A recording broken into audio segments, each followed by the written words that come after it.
বৰপেটা ৰোডৰ সমীপত 4 চোৰাং চিকাৰীক গ্ৰেপ্তাৰ কৰা হৈছে লগতে জব্দ কৰিছে দুটা প্ৰকাণ্ড হাতীৰ দাঁত গাড়ীৰ বাম্পাৰত লুকুৱাই অনাৰ সময়তে হাতীৰ দাঁত জব্দ কৰা হৈছে জব্দ কৰিছে মেঘালয়ৰ পঞ্জীকৃত এখন সুইফট ডিজায়াৰ বাহন মাদুলিজাৰ গাঁৱত আৰক্ষীয়ে চলাইছিল অভিযান বৰপেটা ৰোড আৰু হাউলি আৰক্ষীয়ে চলাইছিল যুটীয়া অভিযান 4 চোৰাং চিকাৰীক জেৰা অব্যাহত ৰাখিছে আৰক্ষীয়ে পুনৰ জনাইছো বৰপেটা ৰোডৰ সমীপত 4 চোৰাং চিকাৰীক আৰক্ষীয়ে গ্ৰেপ্তাৰ কৰিছে গোপন সূত্ৰৰ পমখেদি আৰক্ষীয়ে তাত অভিযান চলাইছিল সেই অভিযানকালতে জব্দ কৰিছে দুটা প্ৰকাণ্ড হাতীৰ দাঁত গাড়ীৰ বাম্পাৰত লুকুৱাই অনাৰ সময়তে হাতীৰ দাঁত জব্দ কৰা হৈছে জব্দ কৰিছে মেঘালয়ৰ পঞ্জীকৃত এখন সুইফট ডিজায়াৰ বাহন মাদুলিজাৰ গাঁৱত আৰক্ষীয়ে চলাইছিল অভিযান বৰপেটা ৰোড আৰু হাউলি আৰক্ষীয়ে যুটীয়া অভিযান চলাইছিল তাত 4 চোৰাং চিকাৰীক বৰ্তমান জেৰা অব্যাহত ৰাখিছে আৰক্ষীয়ে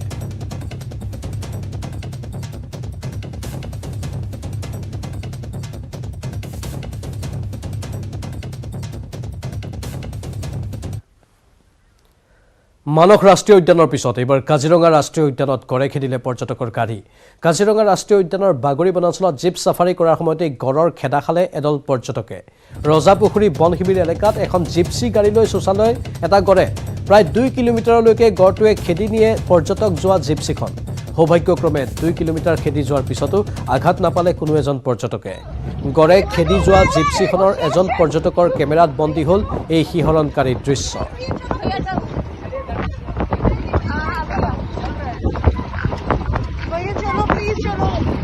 দৃশ্য আপোনালোকক দেখুৱাইছো কালি মানস ৰাষ্ট্ৰীয় উদ্যানত গড়ে পৰ্যটকৰ গাড়ী লৈ চোচা লৈছিল তাৰ পাছত এবাৰ কাজিৰঙা ৰাষ্ট্ৰীয় উদ্যানতো গড়ে খেদিলে পৰ্যটকৰ গাড়ী এজন পৰ্যটকৰ কেমেৰাত বন্দী হৈছে এই সমগ্ৰ দৃশ্য কাজিৰঙা ৰাষ্ট্ৰীয় উদ্যানৰ বাগৰি বনাঞ্চলত জীপ সাফাৰী কৰাৰ সময়ত গড়ৰ খেদা খালে এই পৰ্যটকে ৰজাপুখুৰী বন শিবিৰ এলেকাত এখন জিপসি গাড়ী লৈ চোচা ল'লে এটা গড়ে প্ৰায় 2 কিলোমিটাৰলৈকে গড়টোৱে খেদি নিয়ে পৰ্যটক যোৱা জিপসিখন সৌভাগ্যক্ৰমে 2 কিলোমিটাৰ খেদি যোৱাৰ পিছতো আঘাত নাপালে কোনো এজন পৰ্যটকে গড়ে খেদি যোৱা জিপসিখনৰ এজন পৰ্যটকৰ কেমেৰাত এইসমূহ শিহৰণকাৰী দৃশ্য বন্দী হৈছে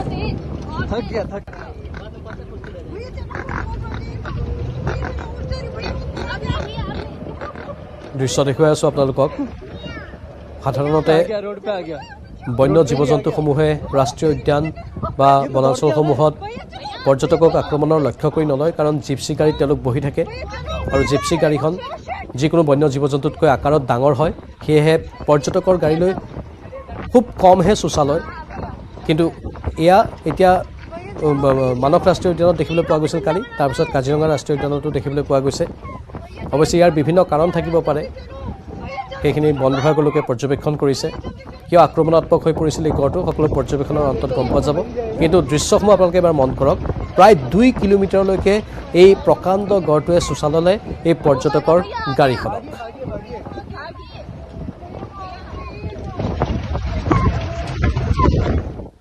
আনফালে পুনৰ মাজুলীত গড়ৰ মুক্ত বিচৰণ গোৱালগাঁৱৰ পথাৰত গড়ে মুক্ত বিচৰণ কৰিছে কাজিৰঙাৰ পৰা মাজুলীত প্ৰৱেশ কৰিছিল গড়টোৱে 5 দিন ধৰি মাজুলীৰ বিভিন্ন অঞ্চলত বিচৰণ কৰি আছে গড়টো কাজিৰঙালৈ উভতাই পঠাবলৈ চেষ্টা অব্যাহত ৰাখিছে বন বিভাগে আমি আকৌ এবাৰ জনাইছো মাজুলীত এবাৰ গড়ৰ মুক্ত বিচৰণ হৈছে গোৱালগাঁৱৰ পথাৰত গড়ে মুক্ত বিচৰণ কৰিছে কাজিৰঙাৰ পৰা মাজুলীত প্ৰৱেশ কৰিছিল গড়টোৱে 5 দিন ধৰি মাজুলীৰ বিভিন্ন অঞ্চলত বিচৰণ কৰি আছে গড়টো কাজিৰঙালৈ উভতাই পঠাবলৈ বৰ্তমান বন বিভাগে চেষ্টা অব্যাহত ৰাখিছে আগতেও দুটা গড় আহিছিলে সেই গড়ৰ মুক্ত বিচৰণ ডিব্ৰুগড় পালেগে ডিব্ৰুগড়ৰ পৰা সেই গড়গিটা ৰেস্কিউ কৰি নিলে ট্ৰেংকুলাইজ কৰি আৰু এই গড়টো আজি 5 দিনমান হ'ল আহি হিকুলি চাপৰি অঞ্চলত আছিলে হিকুলি চাপৰিৰ পৰা আহি পৰহি আহি ৰাতি আমাৰ ইয়াৰে ব্ৰহ্মপুত্ৰৰ মাজৰ পগলা চাপৰিত এই গড়টো অৱস্থান কৰি আছিলে আৰু আজি ৰাতি আমি লগে লগে আছোঁৱেই আমাৰ বন বিভাগৰ মাজুলী বন বিভাগৰ লোক আৰু আজি আহি পেলাই এই আপোনাৰ গোৱালগাঁও অঞ্চলত পালেহি এই গোৱালগাঁও কৰ্দগুৰি ভালুকমৰা এই অঞ্চলটোত এই পথাৰত বিচৰণ কৰি আছে আৰু আমি বন বিভাগৰ লোক লগে লগে আছোঁ আৰু যাতে আমি কাজিৰঙা অভিমুখে সিহঁতক পঠাব পাৰোঁ তাৰ বাবে আমি প্ৰচেষ্টা চলাই আছোঁ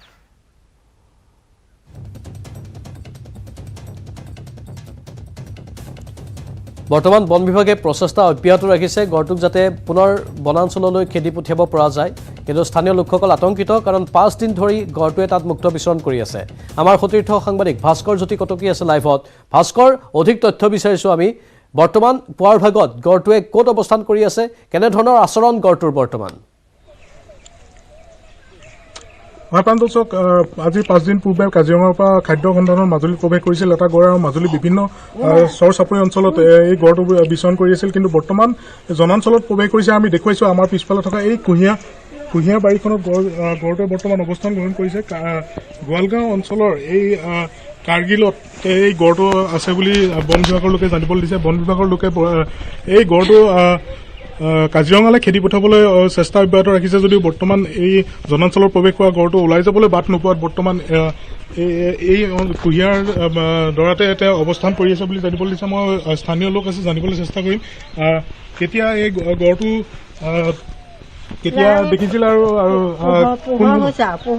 পোহৰ হোৱাৰ লগে লগে আমাৰ ঘৰৰ মুঠত তাৰপিছত সৰু সুৰা কৰিলে কুঁহিয়ানীত সোমালে। তাৰপৰা সৰিয়হনীত হেৰি কৰিছেগৈ, আলুৱনীত এতিয়া কুঁহিয়ানীতে আছে আৰু নষ্ট কৰিছে কোনো? নষ্ট কৰিছে। বন বিভাগৰ লোক আছে লগতে?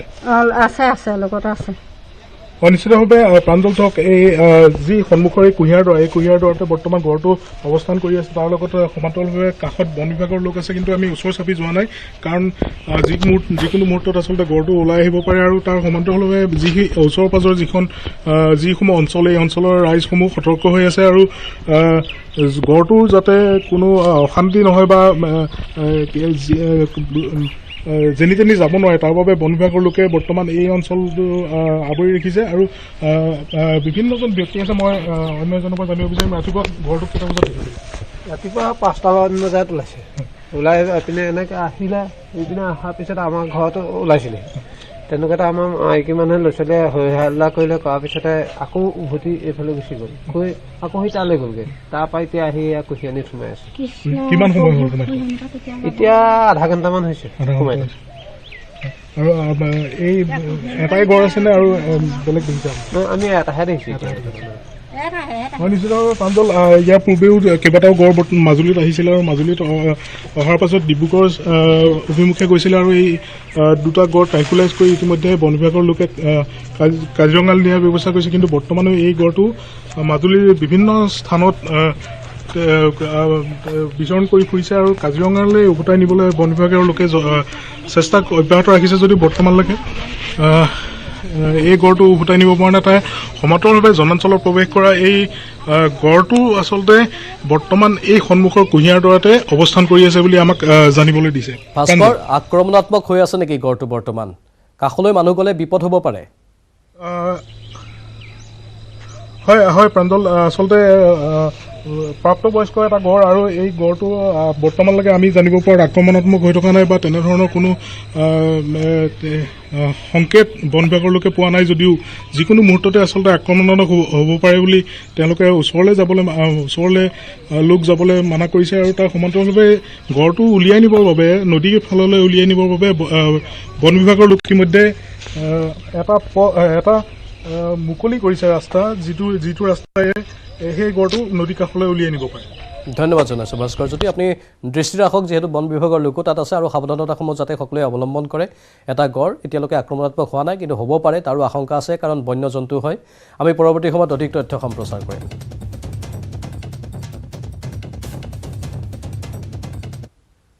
পুনৰ স্বাগতম। প্ৰতিশ্ৰুতিতে ৰ'ল প্ৰাক্তন মুখ্যমন্ত্ৰীয়ে শ্বহীদ পৰিয়ালক দিয়া আশ্বাস। জম্মু কাশ্মীৰত সন্ত্ৰাসবাদীৰ গুলীত নিহত হোৱা ধেমাজিৰ যুৱক মৃত্যুঞ্জয় চুতীয়াৰ পৰিয়ালক দিয়া প্ৰতিশ্ৰুতি পাহৰিলে সৰ্বানন্দ সোণোৱালে। চাওক এই প্ৰতিবেদন। প্ৰাক্তন মুখ্যমন্ত্ৰীৰ এটা প্ৰতিশ্ৰুতিক লৈ ক্ষোভ। কথা দি কথা নাৰাখিলে সৰ্বানন্দ সোণোৱালে। দিন বাগৰিল কিন্তু কামহে নহ'ল একো। 2020 চনৰ 24 ডিচেম্বৰত জম্মু কাশ্মীৰৰ শ্ৰীনগৰৰ গান্ধীৰৱালত শ্বহীদ হৈছিল ধেমাজিৰ গেলুৱা আদৰ্শ গাঁৱৰ এজন যুৱক। সন্ত্ৰাসবাদীৰ গুলীত নিহত হৈছিল CRPFৰ জোৱান মৃত্যুঞ্জয় চুতীয়া। সেই সময়ৰ মুখ্যমন্ত্ৰী সৰ্বানন্দ সোণোৱালে শ্বহীদগৰাকীৰ ঘৰলৈ গৈ প্ৰতিশ্ৰুতি দিছিল। যিবিলাক কৈ গৈছিলে সোণোৱালে, তেওঁ কোৱা মতে সেই কথাবোৰ এতিয়া আমি একো পোৱা নাই। তেওঁলোকৰ অফিচাৰবিলাক আহে, আহি পেলাই কয় আৰু এনেকৈ তেনেকৈ ৰাস্তাটো হ'ব লাগে। এনেকুৱা বিডুৰ ফালৰ পৰা মানে ডকুমেণ্ট লৈ গ'ল কিছুমান, আজিলৈ কিন্তু শিলগুটি পেলোৱা নাই। শোকসন্তপ্ত পৰিয়ালক সাক্ষাৎ কৰি গভীৰ সমবেদনা জ্ঞাপন কৰাৰ লগতে প্ৰাক্তন মুখ্যমন্ত্ৰী সৰ্বানন্দ সোণোৱালৰ মুখেৰে বৰষিছিল প্ৰতিশ্ৰুতিৰ বৰষুণ জাক। পোৱা হৈছিল শ্বহীদ মৃত্যুঞ্জয় চুতীয়াৰ নামত এখন পূৰ্ণাংগ শিশু উদ্যান স্থাপন কৰিব চৰকাৰে। আপোনাৰ সৰ্বানন্দ সোণোৱাল ডাঙৰীয়াই যি প্ৰতিশ্ৰুতি দিছিল সেই প্ৰতিশ্ৰুতি কিন্তু আজি তাৰিখলৈকে কাৰ্যত হোৱা নাই।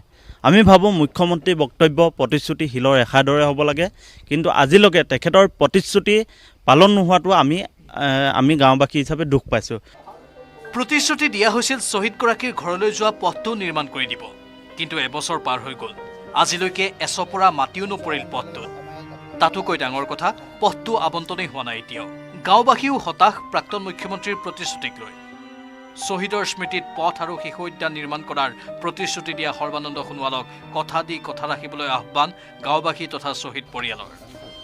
ধেমাজিৰ পৰা মন বিকাশ বৰগোহাঁইৰ report, news 18 Assam north east. গ্ৰামালয়ে 3 দশকৰো অধিক সময় ঋতুস্ৰাৱ স্বাস্থ্য ব্যৱস্থাপনা খণ্ডত কাম কৰি আছে। ই তামিলনাডুৰ কেইটামান খণ্ডত আৰম্ভ হৈছিল আৰু এতিয়া তামিলনাডু, কেৰালা, অন্ধ্ৰপ্ৰদেশ, তেলেংগানা, কৰ্ণাটক আৰু পণ্ডিচেৰীত ৰাজ্যজুৰি উপস্থিত আছে। গ্ৰামালয়ে 6 লাখৰো অধিক ব্যক্তিগত ঘৰুৱা শৌচালয় নিৰ্মাণ কৰি ইয়াৰ প্ৰচাৰ কৰিছে।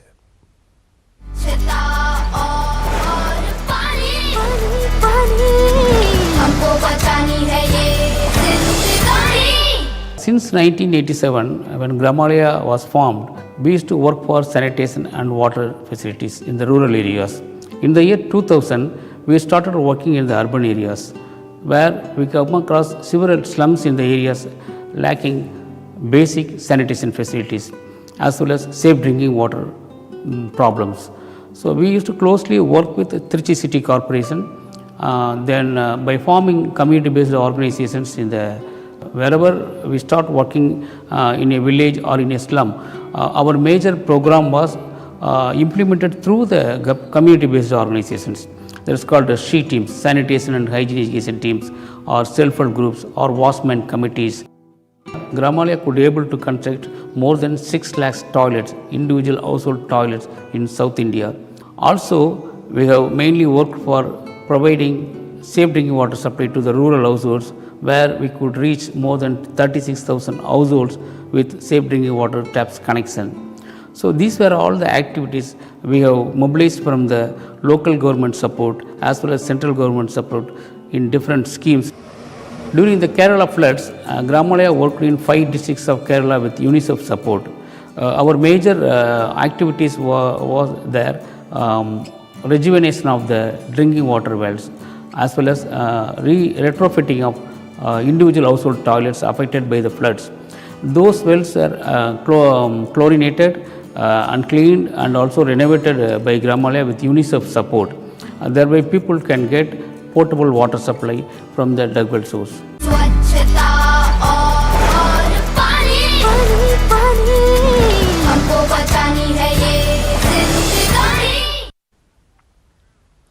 আজি অসম বিধানসভাৰ শীতকালীন অধিৱেশনৰ 4ৰ্থ দিন। শীতকালীন অধিৱেশনৰ 4ৰ্থ দিনত 6খন আইনৰ সংশোধনী প্ৰস্তাৱত হ'ব আলোচনা। পশুধন সুৰক্ষা বিধেয়কৰ সংশোধনী, অসম আৰক্ষী আইনৰ সংশোধনী, আবকাৰী বিভাগৰ আইন সংশোধন, অসম পৌৰ নিগম আইনৰ সংশোধন, গুৱাহাটী পৌৰ নিগম আইন সংশোধনী, গুৱাহাটী মহানগৰ উন্নয়ন প্ৰাধিকৰণ আইনৰ সংশোধনী প্ৰস্তাৱ লগতে the Assam direct recruitment commissions for analogous post in class 3 আৰু ক্লাছ 4 বিল উত্থাপন হ'ব শীতকালীন অধিৱেশনৰ 4ৰ্থটো দিনত। আজি আলোচনা হ'ব লগা বিষয় সম্পৰ্কে এতিয়া আমাক সবিশেষ জনাব জ্যেষ্ঠ সাংবাদিক বলেন ভট্টাচাৰ্যই। বলেন, পোনপটীয়া সম্প্ৰচাৰ কৰিছোঁ আপোনাৰ কাষলৈ।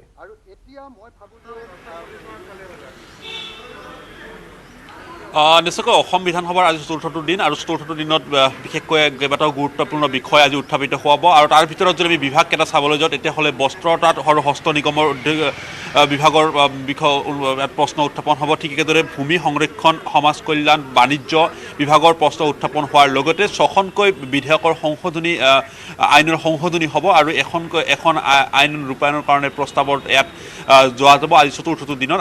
অত্যন্ত গুৰুত্বপূৰ্ণ এই বিষয়টোৰ ভিতৰত আইন সংশোধনীৰ ভিতৰত থাকিব যে পশুধন সুৰক্ষা আইনৰ যি সংশোধনী, সেই সংশোধনী আইনৰ বিষয়টোৱে অত্যন্ত গুৰুত্বপূৰ্ণ চৰ্চা লাভ কৰিব অসম বিধানসভাৰ মজিয়াত। আৰু এই বিশেষকৈ 17 ছেপ্টেম্বৰ তাৰিখে ৰাজ্যপালৰ মহৰ লগা সেই আইনখনৰ পশুধন সুৰক্ষা আইনখনৰ ক্ষেত্ৰত আজি পুনৰবাৰ সংশোধনীয়ে বিশেষকৈ বিৰোধীৰ মাজত চৰ্চা লাভ কৰিছে। কিছু সময় পূৰ্বে বিধায়ক অখিল গগৈ সেই মন্তব্য আগবঢ়াইছিলে যে মাত্ৰ কেইটামান মুহূৰ্তৰ পিছতে কিয় পুনৰবাৰ বিধেয়কখন আইনখন সংশোধনী কৰিব লগা হ'ল তাক লৈ প্ৰশ্ন উত্থাপন কৰিছে। আৰু একেদৰে দেখিব পোৱা গ'ল যে অসম বিধানসভাৰ আজিৰ প্ৰথম সময়খিনিতে দেখিবলৈ পোৱা গৈছে বিধায়ক অখিল গগৈ অসম বিধানসভাৰ মূল গেটৰ সন্মুখভাগতে প্ৰতিবাদ সাব্যস্ত কৰিছে। তেখেতে বগা টি চাৰ্ট পৰিধান কৰি তেখেতৰ অসমীয়া APSCত অসমীয়া ভাষা থাকিবই লাগিব আৰু ভাষা নাথাকিলে জাতি নাথাকে বুলি তেখেতে অভিহিত কৰি এটা শ্লোগানেৰে তেখেতে প্ৰতিবাদ সাব্যস্ত কৰিছিলে অসম বিধানসভাৰ মূল গেটৰ সন্মুখত। অৰ্থাৎ ইতিমধ্যেই দেখিব পোৱা গৈছে অসম লোকসভা আয়োগৰ মূল পৰীক্ষাৰ পৰা কোৱালিফিকেশ্যনৰ কাৰণে যিখন অসমীয়া প্ৰশ্নকাকত সেই প্ৰশ্নকাকতখন ইতিমধ্যে বাতিলৰ সিদ্ধান্ত কেবিনেট সিদ্ধান্ত লৈছিলে ৰাজ্য চৰকাৰে। আৰু সেই বিষয়টো লৈ ইতিমধ্যে গুৱাহাটী উচ্চ ন্যায়ালয়ত এখন ৰাজহুৱা আবেদন দাখিল কৰা হৈছে আৰু যি ৰাজহুৱা আবেদনৰ ভিত্তিতে ইতিমধ্যে গুৱাহাটী উচ্চ ন্যায়ালয়ে দেখিব পোৱা গৈছে হস্তক্ষেপ কৰিছিল। আৰু তাৰ পিছতে দেখিব পোৱা গৈছে আজি অসম বিধানসভাৰ ৪ৰ্থ দিনত অখিল গগৈ কিছু সময় পূৰ্বে তেখেতে বগা টি চাৰ্টত তেখেতে এই শ্লোগান লিখি তেখেতে প্ৰতিবাদী কাৰ্যসূচী সাব্যস্ত কৰিছে। আৰু কোনো কাৰণতে অসমীয়া ভাষা কোৱালিফিকেশ্যনৰ যিখন যি প্ৰশ্নকাকত সেই প্ৰশ্নকাকতখন কোনো কাৰণতে বাতিল হ'ব নোৱাৰে বুলি তেখেতে দাবী উত্থাপন কৰিছে। গতিকে অত্যন্ত গুৰুত্বপূৰ্ণ অসম বিধানসভাৰ এই ৪ৰ্থটো দিন। আৰু আমি দেখিবলৈ পাইছোঁ শেহতীয়া 3টা দিন যদি চাবলৈ যোৱা যায় তেতিয়াহ'লে বিশেষকৈ ৰাজ্যখনৰ অৰ্থনীতি ৰাজ্যখনৰ আয় আৰু ৰাজ্যখনৰ ঋণৰ যি বজা সেই বজা সন্দৰ্ভত বিশেষকৈ সৰব হৈ পৰা দেখিবলৈ পোৱা গৈছে। বিৰোধীসকলে এই বিষয়টোলৈ অত্যন্ত গুৰুত্ব সহকাৰে লৈছে আৰু যাৰ পৰিপ্ৰেক্ষিতত 3য় দিনৰ কাৰ্যসূচীত দেখিব পোৱা গৈছে যে মুখ্যমন্ত্ৰীগৰাকীয়ে নিজেই এই গোটেই বিষয়টো কিমান ঋণ লৈ থাকিব লগা হৈছে ঋণৰ টকাসমূহ ক'ত ব্যৱহৃত হৈছিল এই বিষয়সমূহৰ তথ্য সম্বলিতভাৱে তেখেতে বিধানসভাৰ মজিয়াত তেখেতে প্ৰকাশ কৰিছিলে। আৰু পৰৱৰ্তী সময়ছোৱাত তেখেতে সগৌৰৱেৰে কৈছিল যে ঋণৰ বজা তেখেতে লৈ থাকিবলৈ কুণ্ঠাবোধ নকৰে ঋণ তেখেতে ল'ব আৰু এইবাৰ যিখিনি ঋণ ল'ব ইয়াৰ বছৰৰ পৰৱৰ্তী সময়ছোৱাত অধিক ঋণ ল'বলৈ কোৱা হৈছে। একেদৰে চাবলৈ যোৱা যায় আজি ৪ৰ্থ দিনৰ নিশ্চয় বলেন ৪ৰ্থ দিনৰ বহুকেইটা বিশেষ পদক্ষেপৰ কথা আপুনি উল্লেখ কৰিছে আৰু বহুকেইটা বিষয়ত আজি সংশোধনী প্ৰস্তাৱনা হ'ব। ধন্যবাদ জনাইছোঁ আপোনাক। শীতকালীন অধিৱেশনৰ ৪ৰ্থ দিনত ৬খন আইনৰ সংশোধনী প্ৰস্তাৱ হ'ব। এই প্ৰস্তাৱত হ'ব আলোচনা আৰু পশুধন সুৰক্ষা বিধেয়কৰ সংশোধনী, অসম আৰক্ষী আইনৰ সংশোধনী, আবকাৰী বিভাগৰ আইন সংশোধন, অসম পৌৰ নিগমৰ আইন সংশোধন, গুৱাহাটী পৌৰ নিগম আইন সংশোধনী, গুৱাহাটী মহানগৰ উন্নয়ন প্ৰাধিকৰণ আইনৰ সংশোধনী প্ৰস্তাৱ লগতে the Assam direct recruitment commissions for analogous post in class 3 আৰু ক্লাছ 4 বিল উত্থাপন হ'ব শীতকালীন অধিৱেশনৰ আজিৰ ৪ৰ্থ দিনত।